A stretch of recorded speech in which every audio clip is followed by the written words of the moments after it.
business news update now with Stephen Carroll, our business editor. Hello there. Hi, Catherine. Now, we're going to start off with something which is coming right down to the wire. Hard to believe, but they've been working on this for about 7 years. This is a trade deal between the European Union and Canada. You've got the latest on efforts to save it, basically. And that is the question now, is can this deal known as CETA actually be saved? On Monday, Belgium's Prime Minister said that his country couldn't ratify the deal because of opposition from 3 administrative regions, including the French-speaking province of Wallonia. The agreement, if passed, would remove 98% of trade tariffs between the EU and Canada. And despite that opposition in Belgium, there is some hope still from EU leaders that a deal can be done. The President of the European Council, Donald Tusk, said in a tweet that the planned summit for Thursday is still possible. This is expected to be the signature of the deal. They were encouraging all parties to find a solution and that there was yet time to do a deal. That came after a conversation with the Canadian Prime Minister Justin Trudeau, as well as comments from that country's trade minister. Earlier we heard from our correspondent in Montreal, Nicolas de Rosa. The ball is now in Europe's court, and Canada has done its job. Prime Minister Justin Trudeau also issued a brief statement on Twitter on Monday afternoon, in which he simply said that he and the European Council President Donald Tusk hope that the EU and its members will continue to work towards the summit that should or could be taking place on Thursday. The province of Quebec's ex-premier Jean Charest urged the government to reach out to EU prime ministers in order to convince Wallonia to support CETA. And in his opinion, not making this deal would put Europe's international credibility at stake and not Canada's. Right, there is still time, but not a great deal of it, is there? No, really, the countdown is finally on. Exactly. All right, well, let's move on for now to the markets. What's the latest market action for us? We're seeing some gains in Japan in trading today, things being helped there by a stronger dollar, helping Japanese exporters. Gains in the Nikkei about 0.75%. Fairly flat in Shanghai and on the Hang Seng in Hong Kong. The Kospi and Seoul seeing some falls, though, this after some disappointing growth figures in the country. We'll have more on that in a moment. All right, and speaking of figures, there have been some new figures from China as well. This on unemployment, not causing too much excitement for the moment, though. Interestingly, it's a number that would cause huge excitement if it was seen in a European country. Unemployment in China was at 4.04% for the 3 months to the end of September. But that's a number that's barely moved since the start of 2015. That's not unusual for this measure. In fact, it's become somewhat infamous for it. This is the broadest measure of joblessness in China, but it only counts registered unemployment in urban areas among people who have official residency there. So it excludes, I should say, hundreds of millions of migrant workers, as well as those that don't register. So perhaps that 4% not telling the full story.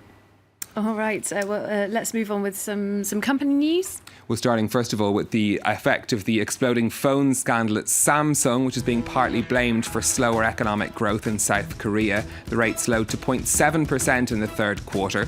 The country's exports have been hit by problems at companies like Samsung and Hyundai, where workers had been staging industrial action for 4 months in a dispute over pay. Twitter said to be preparing to announce hundreds of job cuts this week. News agency Bloomberg is reporting the firm will axe around 300 jobs, or 8% of its workforce. Loss-making Twitter has been trying to cut costs as sales growth has been slowing down. And Italy's troubled bank Monte dei Paschi di Siena is cutting 2,600 jobs as part of a massive restructuring programme. It's expecting losses of €4.8 billion this year as it tries to deal with its mountain of bad loans. The lender plans to raise €5 billion in capital under the plan and to return to profit by 2019.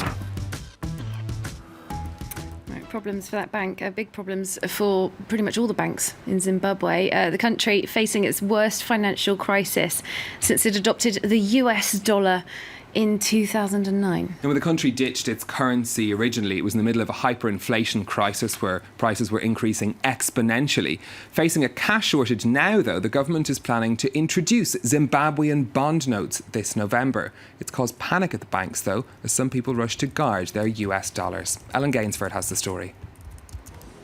35-year-old Charles Saki has been a bank teller for 5 years, earning enough income to look after his 2 children. But in the last few months, money's been difficult to access.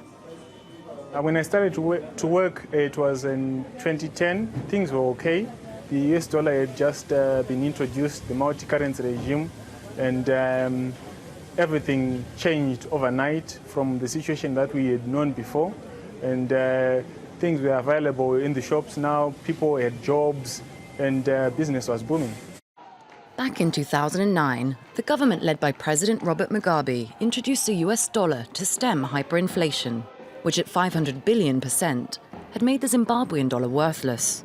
Now the government's planning to bring back Zimbabwean currency in November, introducing new bond notes. The money is meant to address cash shortages, but some analysts say the move has caused panic and worsened lines at the banks, as consumers try to protect themselves by holding on to their dollars. Now Zimbabweans have terrible memories about having a local currency, going back to 2008 at the height for a hyperinflation crisis. So this basically reflects the declining confidence in the economy. Zimbabwe cleared its debts with the International Monetary Fund last week in what's seen as a first step towards a new loan programme for the cash-starved country. But it will also have to address its arrears with other international institutions like the World Bank before it's to hope for a fresh cash injection. All right, finally now, we are returning to that story that we talk about so much here on France 24, the US presidential election campaign. Stephen has found us a very novel business angle on that story. It's been sparked by some angry words that were spoken during the campaign, in fact. Yes, that's right. Well, during the last debate between Donald Trump and Hillary Clinton, one of those most striking moments was when he called her a nasty woman. Well, that inspired a T-shirt maker in New York to create her own brand of nasty women T-shirts.